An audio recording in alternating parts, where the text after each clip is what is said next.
Welcome to German History with a German accent. My name is Wolf, WOLF, just like the animal, and in this video I'm speaking about the Potsdam Day. The Potsdam Day, also known as Tag von Potsdam in German, or Potsdam Celebration, was a ceremony for the reopening of the Reichstag following the Reichstag's fire, held on March 21, 1933, shortly after the federal election of March 5th the same year. Adolf Hitler and Joseph Goebbels selected the site of Potsdam as it was the center of the old kingdom of Prussia of Frederick the Great, as well as the Second Reich of Otto von Bismarck. The date was chosen because March 21st, 1871 was when the first Reichstag of Imperial Germany opened. Among the attendees of this ceremony were Crown Prince Wilhelm, guest of honor and representative of the Hohenzollern dynasty, and his three surviving brothers, Prince Eitel Friedrich and Prince Oskar, both der Stahlhelm members, and Prince August Wilhelm, an Oberführer in the SA, the Nazi stormtroopers.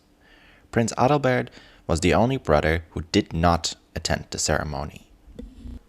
Broadcasted in its entirety on radio, the festivities began with religious services. Protestant members of the Reichstag, including Chairman Hermann Göring, held services at the Church of St. Nicholas, presided over by Otto Dibulus. Catholics held services in a Peter and Paul church. Neither Hitler nor Goebbels attended the religious services, instead placing wreaths on the graves of various Nazi martyrs, including Horst Wessel, but attended a later state ceremony at the Garrison Church.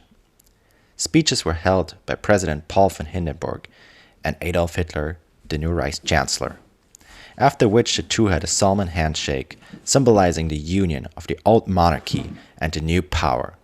Famously, Hitler, who was dressed in civilian clothes, bowed his head deeply during the handshake with Paul von Hindenburg, who was wearing his full military uniform. Afterwards, parades were held with the participation of the Reichswehr, the Sturmabteilung SA, the Schutzstaffel SS, Stahlhelm, and others.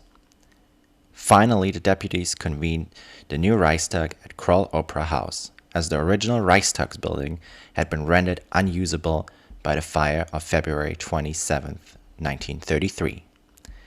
That evening, celebrations ended with a torchlight parade and a performance of Richard Wagner's Die Meistersinger von Nürnberg at the Berlin State Opera, with Adolf Hitler in attendance.